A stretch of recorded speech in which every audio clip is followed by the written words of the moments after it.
In chambers. In chambers. Was Mr. Copeland in the room? I don't remember. I just said I don't remember.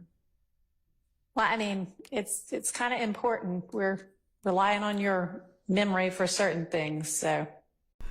So if you had a lot of faith in the Kayla Bumpus testimony, perhaps putting a wedge between the judge and the prosecution, providing a little bit of daylight between them two and separating them a little bit, hopefully moving the trial in the direction of a potential mistrial, even with prejudice. If you had hope for that, well, the judge's decision on the Brady violations that Kayla meant to reveal to the court, the judge's decision came out last night and it's not good. So we're going to go ahead and get into Judge Whitaker's decision, and we're going to look at different points of Kayla's testimony in which maybe things went wrong. Have you read the transcript to the ex parte meeting? Yes. And does that reflect everything that occurred the morning of June the 10th during the course of your meeting? I believe that was in chambers. Is that correct? That was compound. Was that meeting in chambers? Where did that meeting take place? In chambers. In chambers. And was the ex parte transcript that you read a complete recording of absolutely everything that took place in chambers that morning? No. Do you have any memory of Ms. Hilton and me being in the room while you were in the room with Mr. Copeland? I have some memory of all of us being in the room for a very brief moment of time. When you say all of us, who is all of us? You just asked me, do I have any memory of you, Ms. Hilton, and Mr. Copeland being in the room? I remember at one point you came back, but I can't remember exactly what happened while you were there. Is it your recollection that I was there when Mr. Copeland first came into the room? No. And when you say you remember that I came back, where is it that you're remembering that I came back to? I don't remember. Maybe it's when Miss Hilton came back. But at one point, all three of us were in the room. Who's all three of us? Me, Miss Hilton, and Miss Love.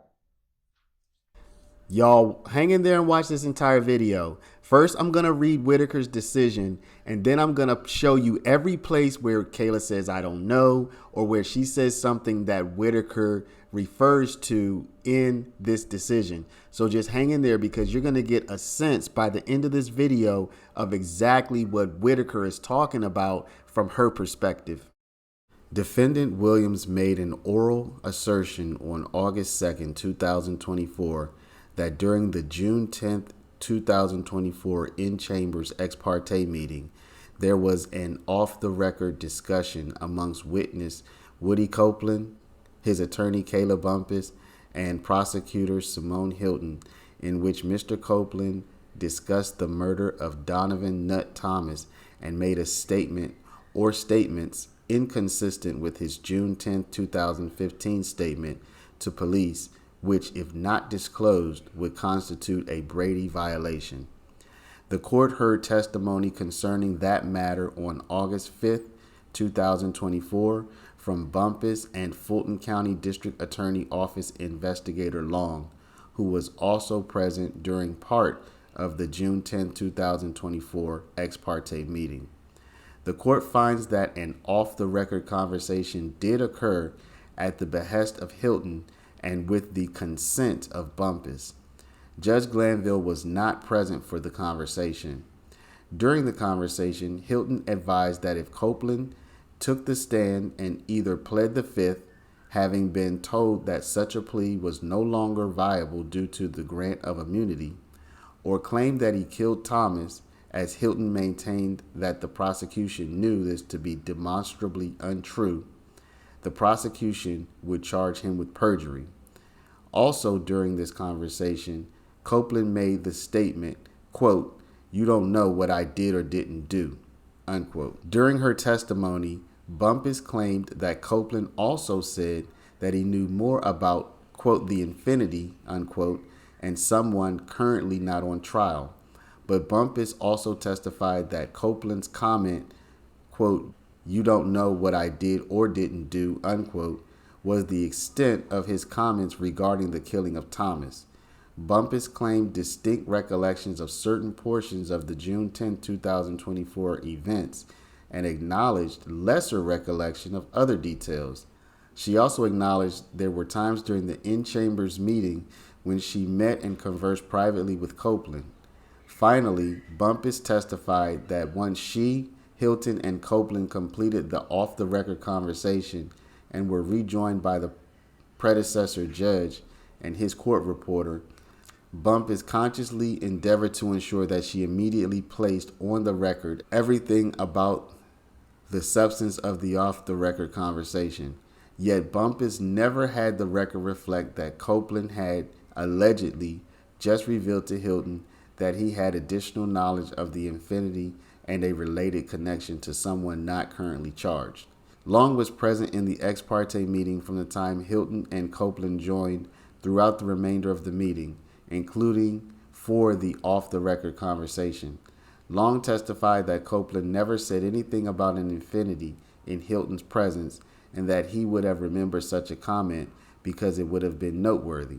In addition to the testimony of Bumpus and Long, the court has considered Bumpus's knowledge as an attorney of her duties to her client and to the court, as well as the possibility that Bumpus, who admitted a lesser memory for certain portions of the ex parte meeting than others, may have confused her private conversations with Copeland and her conversations with Copeland that also included Hilton.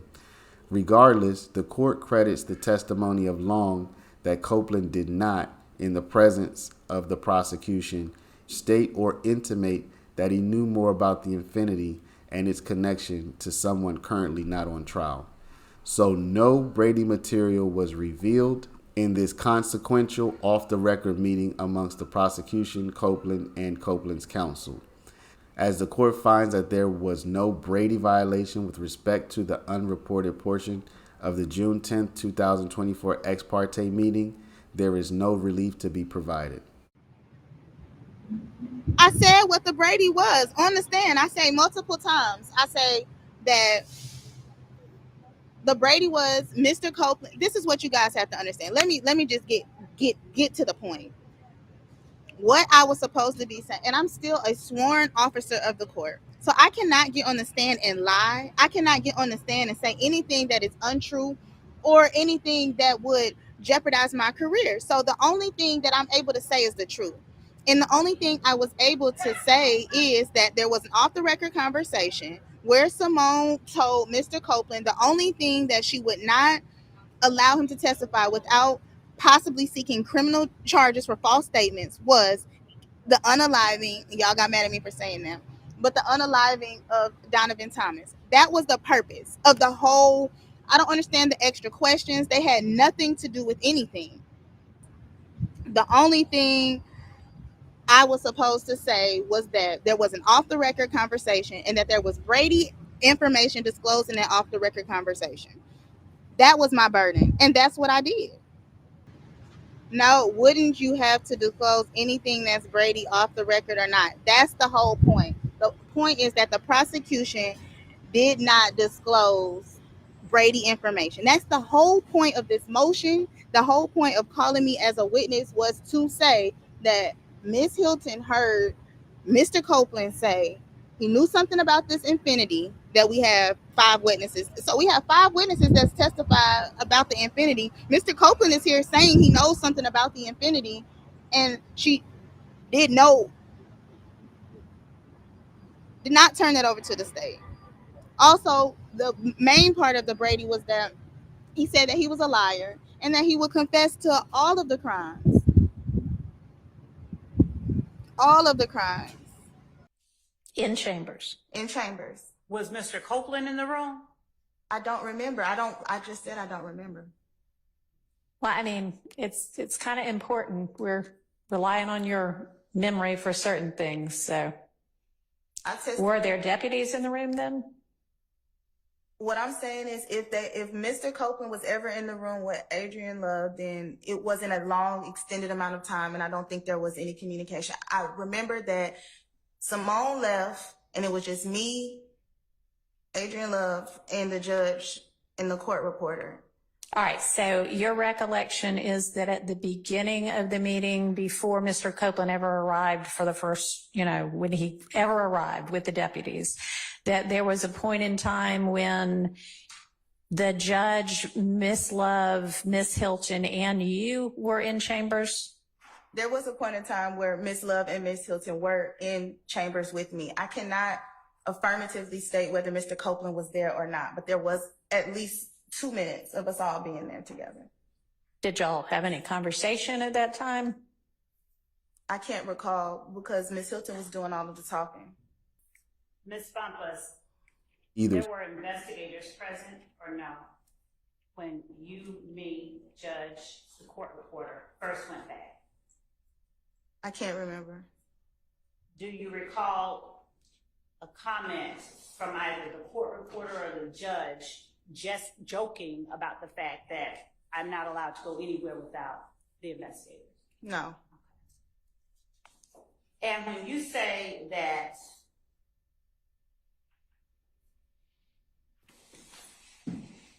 we went into the chambers, you, me, the court reporter, Judge Glanville,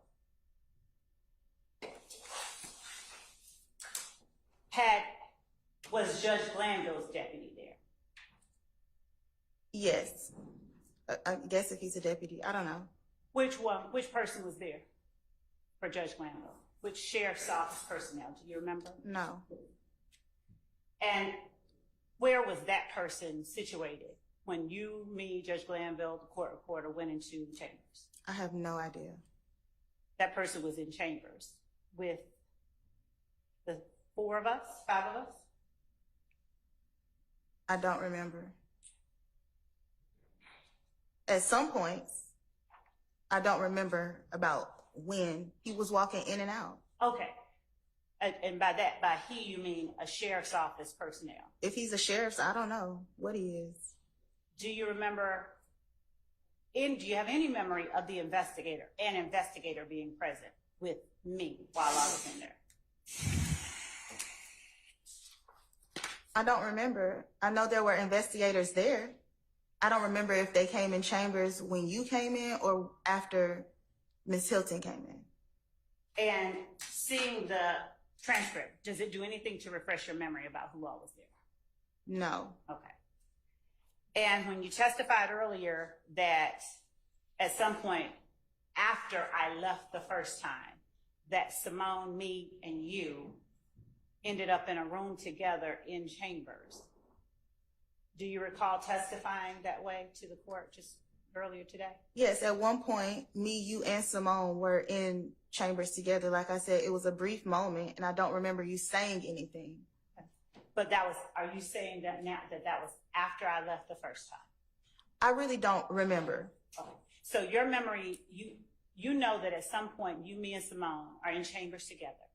You cannot recall whether after I left the first time I ever came back. I cannot recall. Okay. Did Kenneth Copeland ever say, I killed Nut while Simone Hilton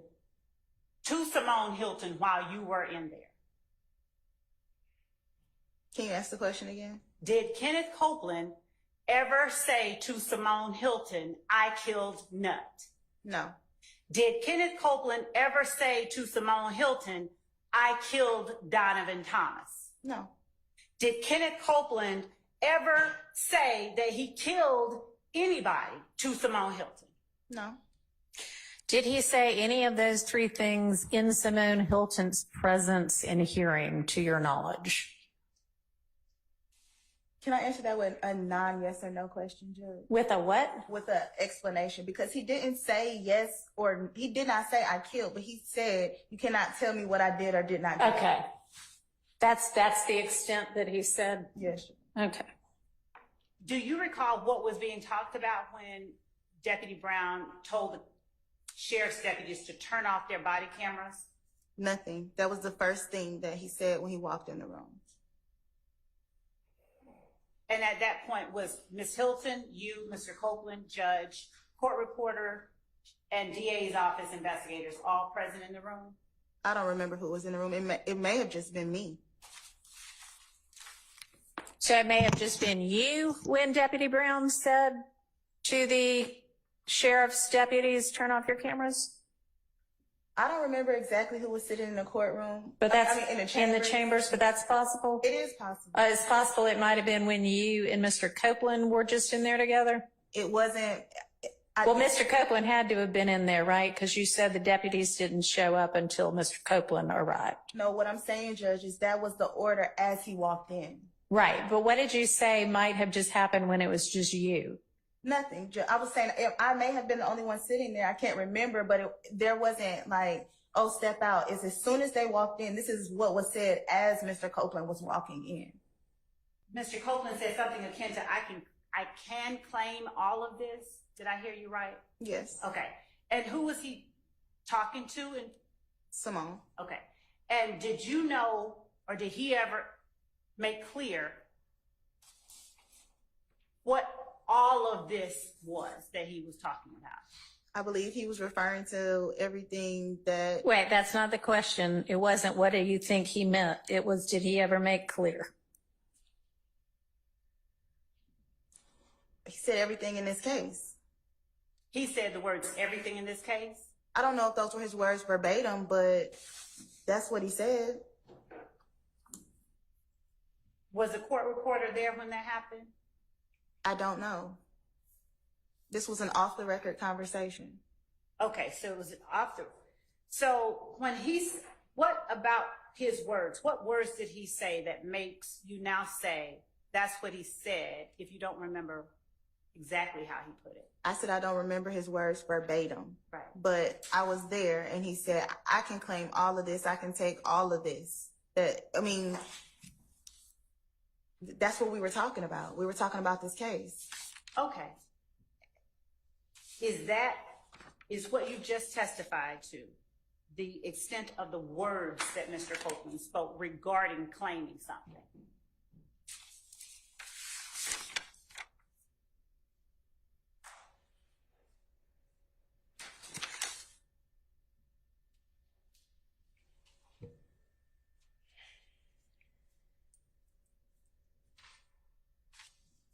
Can you repeat the question? Yes, ma'am. It's what you just testified about, the extent of the words Mr. Copeland spoke about claiming something. I don't want to say that is a complete lead to the extent because he said it over and over. He said it various ways. He changed the way he said it. Do you recall what specifically was being discussed at each of the points that he said that? Overruled. Specifically, not generally, not broadly, specifically what was being discussed at each of the points where he said, I can claim all of this. The whole conversation was about Donovan Thomas's unaliving. At what point, what was being asked of Mr. Copeland when he made the statement that you testified, it's not just about me knowing that, it's about who was in the infinity. What was being asked of him when he said something like that? Nothing was being asked of him. Okay. Did he just sort of blurt it out on his own? Yes. Okay. And what he said was, I know something about that infinity that y'all don't know, and it got something to do with somebody who's not even on the case. Okay. Did he ever make clear what it was that he knew? To Ms. Hilton in your presence? He wasn't given the opportunity to. But what do you mean? She continued to talk about what she was talking about. Okay. Did she ever tell him, don't talk to me about that? No. Did you ever hear him sort of interrupt her at any other time, at any time? The whole conversation was them interrupting each other. Okay. So did he ever interrupt her to give her more information or to tell her what it was about the infinity that he knew? No. Okay.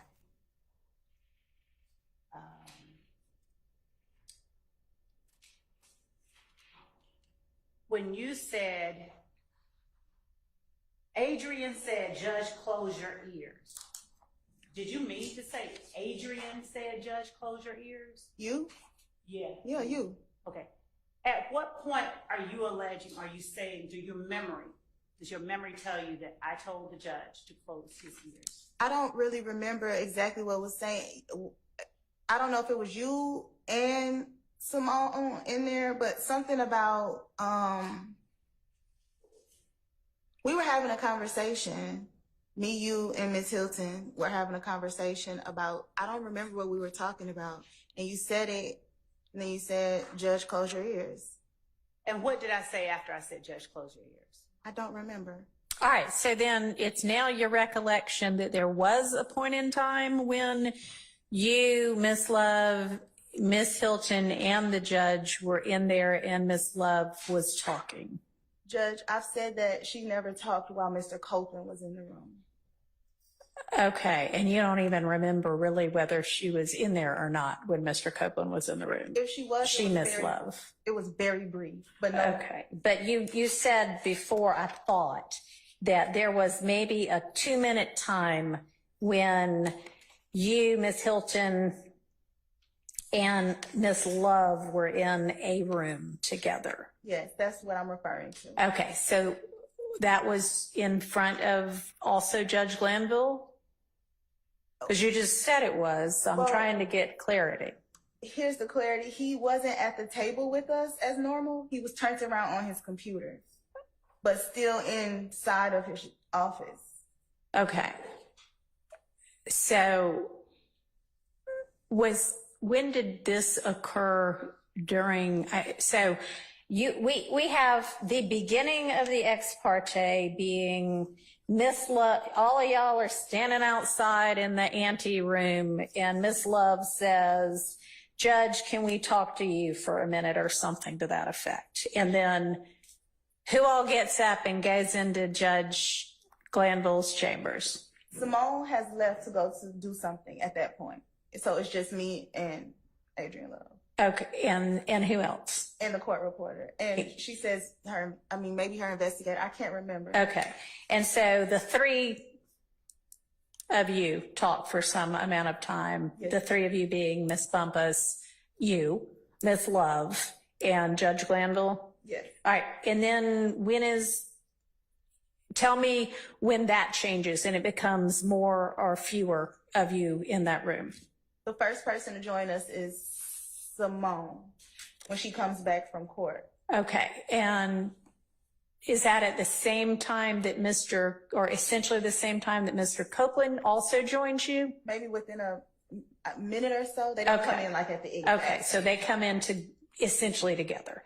And where's Miss Love at that point? She leaves when Miss Hilton comes, but she does stay for, like I said, there's a brief conversation with me, Miss Hilton, and the judge. And the judge? Well, in the judge's chambers. The judge is Okay, not. with you, Miss Hilton, Miss Love, but it's not a part of the proceedings yet because the judge didn't even pay attention. He's over there working on his computer. Yes. What do y'all say at that point in time?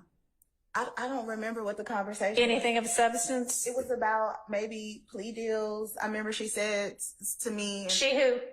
Adrian Love. I remember Okay. she says, which I can't forget this. I don't know who's worse, you or Jacoby. What? That was the thing. That was the nature of the conversation. Say that again. She said, she tells me she doesn't know who's worse, me or Jacoby.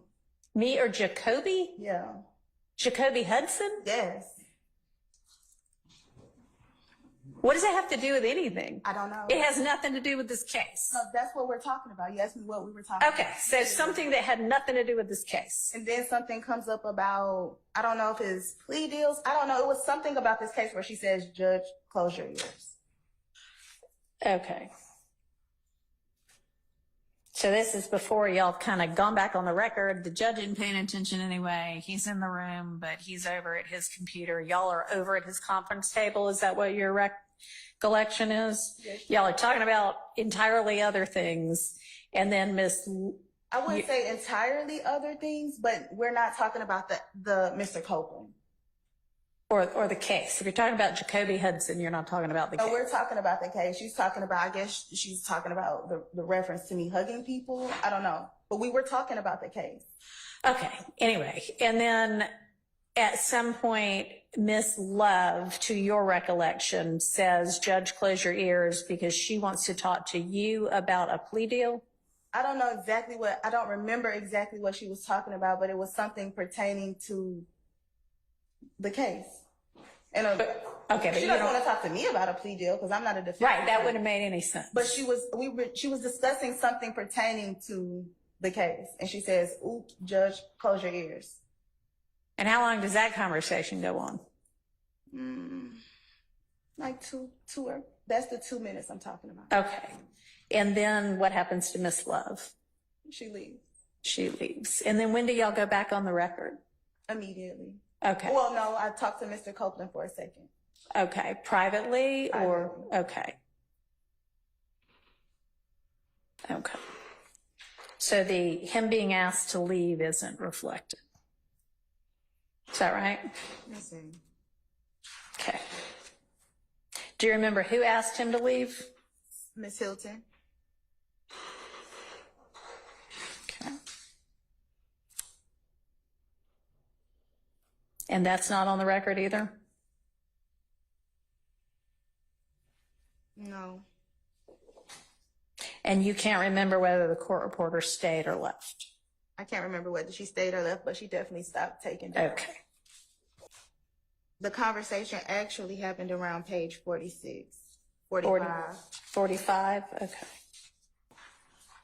And is that conversation, in fact, reflected on the record? No, but I don't know. I mean, so how are you sorting out, oh, it's around 45 that it occurs? Because I try to get the conversation on the record. What did you say? To get the conversation or to try to get the conversation on the record? I say,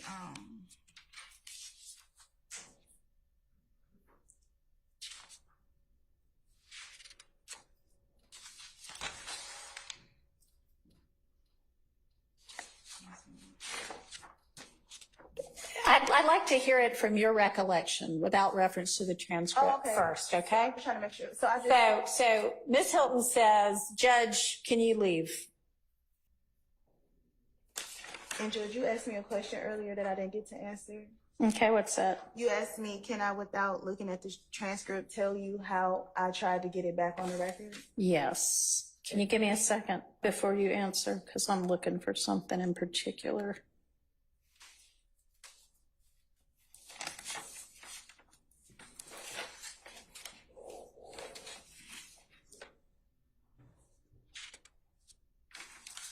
All right, so y'all take a restroom break. You see Miss Hilton in the hall. Y'all walk back in. Mr. Copeland's gone because he's taking a restroom break at that point. The court reporter is there. Mr. Copeland comes back. The judge comes back. And that's when Miss Hilton says, oh, wait, Judge, go back out? Yes. Okay. All right, now what were you going to answer? You asked me how did I get it back on the record? Yeah. So after the conversation, I say pretty much, I want to get what she just told him about what he cannot go to jail for. Okay. Because the whole point of the off the record conversation is he's trying to figure out, can he go to jail for lying? Mm-hmm. And so I'm trying to get back on the record that she says that she's not going to prosecute him for anything other than one thing. Okay. Okay, and so y'all have had, the three of you have had this conversation. Judge is gone. You can't remember whether the court reporter's there or not, but then what happens? That's what I'm saying. That's on page. So then you say, I'd like to get this on the record, or? No, we go back on the record. Okay, so how does that occur? No, she just says, let's go back on the record. Simone. So Ms. Hilton says, let's go back on the record. Yes. So you don't say, I want to get this on the record. No, I just do my best to get it on the record when we go back on record. It's in the. Oh, I see what you mean. You say, you don't mean, I'm really trying to get this on record. You mean Miss Hilton says, all right, let's go back on the record. And then you try to like give a rendition of what occurred. Yes. Okay. And that is reflected where? On page 48. On page 48. Well, between 47 and 48. Okay. All right. And does page 47 and 48 reflect the off-the-record conversation that allegedly occurred between you, Miss Hilton, and Mr. Copeland? There's a part where I say, so he can go to jail for anything but what? And okay, page 51 specifically, I tell him he has to make a decision. And I ask, so if he starts testifying today, is he going home today? And then I say, but if he says he don't recall to everything, he'll be okay. Okay. Okay. So, at that point, between, whatever you said, 47 and 51, y'all are back on the record, right? Yes, Judge. Nobody's declining to take down what you're saying. No, Judge. Okay. So any time during that point in time, do you say, let the record reflect that Miss Hilton, Mr. Copeland, and I had an off-the-record conversation, and I'd like to put on the record what was said during that conversation? No. Okay. And also on page 51, I say, are you saying you want to get up there on the stand and say something? Uh-huh. And then it's no response because he just looks at me. Okay. All right. So does 47 through whenever that last page number was, does that accurately reflect whatever was said during the alleged off-the-record conversation? It doesn't accurately reflect, but it does. I do try to mention what we talked about, but it doesn't accurately reflect everything that we discussed. All right. So was there something else that you discussed that you should have said, oh, and by the way, this also happened that you didn't say? I'm confused, Judge. What do you mean that who didn't say? That You. Simone didn't say? No. Anybody during the alleged off-the-record conversation, when you're making this record, after y'all go back on the record, you said it still wasn't accurate. And you also said you weren't stopped from saying anything during that part. So what is it that you should have said that you didn't say? Well, I guess the only thing that I should have said that I didn't say is that Simone said that she would not prosecute or move forward with any type of perjury if he said anything except for the unaliving of Donovan Thomas. Okay. All right. Did you ever at any point in time bring to my attention your belief that this ex parte transcript was inaccurate because it was incomplete? No. Okay. Why is that? Well, because of what I kind of just said, I don't believe that it was incomplete per se, minus the off-the-record conversation, but there are a lot of off-the-record conversations that are had that are not included in transcripts, and that's not unusual to me. Okay. All right. So you don't actually believe it's inaccurate then? No, I just think it's missing the off-the-record conversation. I'm not missing. I just think that the defense did not have knowledge of the off-the-record conversation. Okay. Not that it's missing from the transcript per se. Okay. Because it was officially off the record. Is that what you mean? Yes, Judge. Okay. And did you ever, if it in fact occurred, did you ever object to it being off the record? No, I didn't. Okay. And at that point, was the court reporter taken down anything? No. And at that point,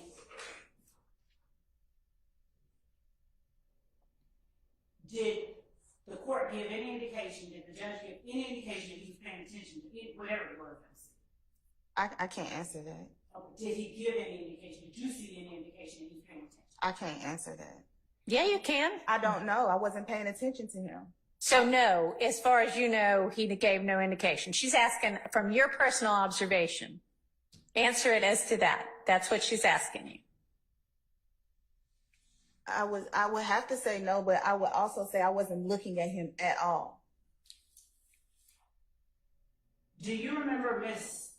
Hilton at some point talking about the judge closing his ears at any time? I don't remember. And would looking at the transcript at all refresh your memory? I'm sure. Okay.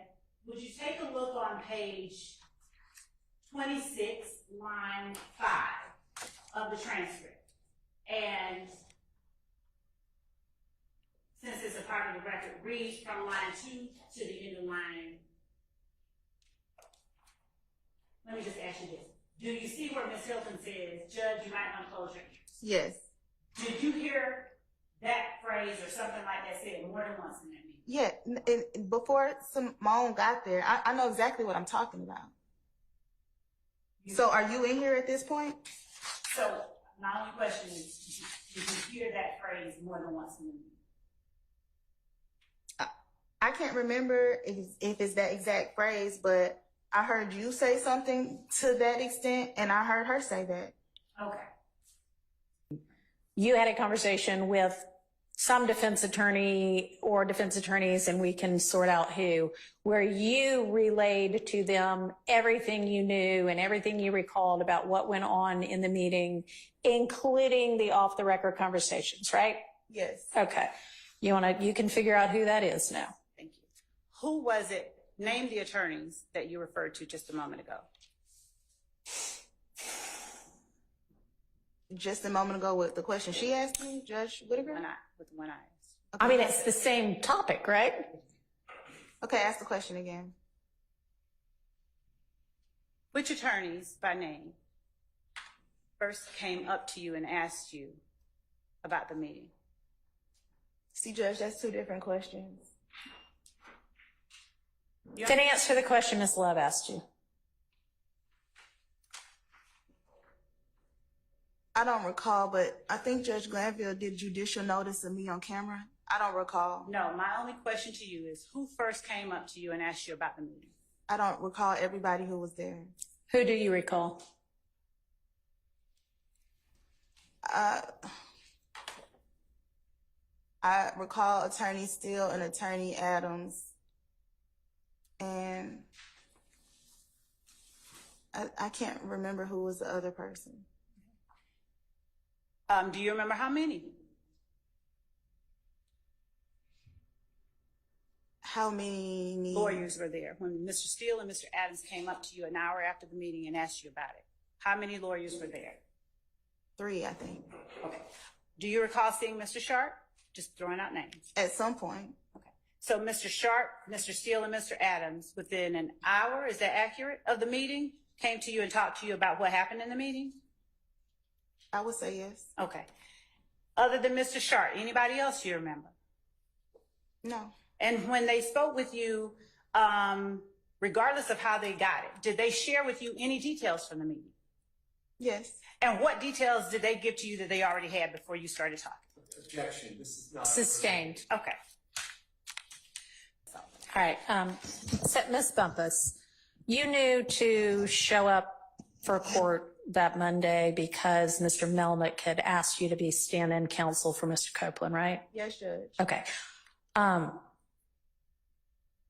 Are you representing that Mr. Melnick simply said that and nothing else? He didn't give you any background about what you were walking into? Well, what I'm representing is I was given specific instructions. And those instructions were, I'm standing in for him. If Mr. Copeland chooses to plead the fifth, which I anticipate he will do, then you won't have to do anything else. If he chooses to testify, we have agreed that he's discharging me. Okay. And I made that very clear to everybody multiple times that morning that that's what I was here to do. Okay. But you had no idea that there was an immunity order in place? No. Okay.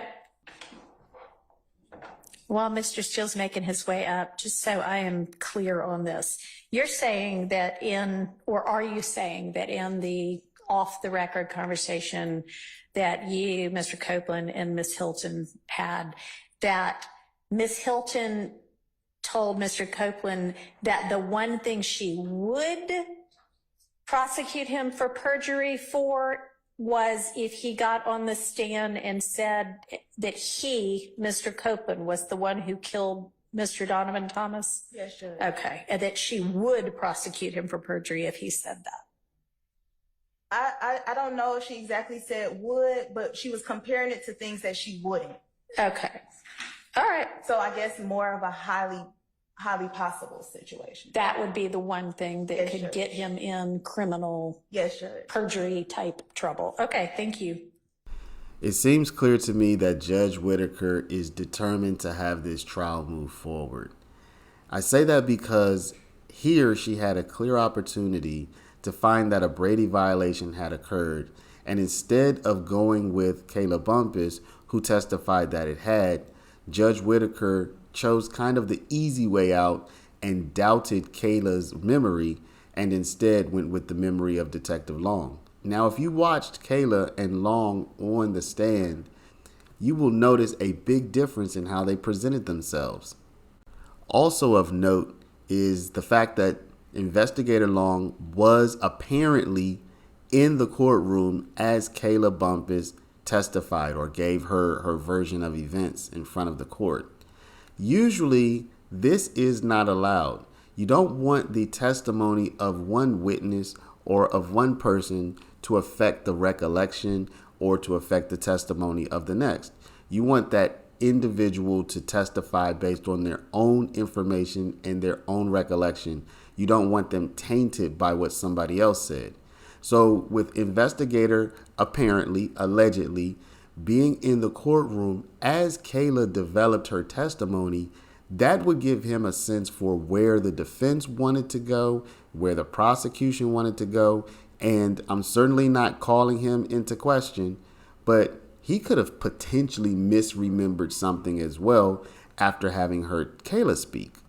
It's also worth noting that after Kayla took the stand, Woody himself also did take the stand, and Judge Whitaker had every opportunity, if she had so desired, to ask him any questions about the Brady material, about the Infinity, about the person who has something to do with Nutt's murder, who is not on trial. He was not called to the stand for that purpose, so let's be clear about that. But if Judge Whitaker is really trying to get to the bottom of things, he has certainly been available in court for her to have an opportunity to speak with him if she's really trying to get to the truth of the matter.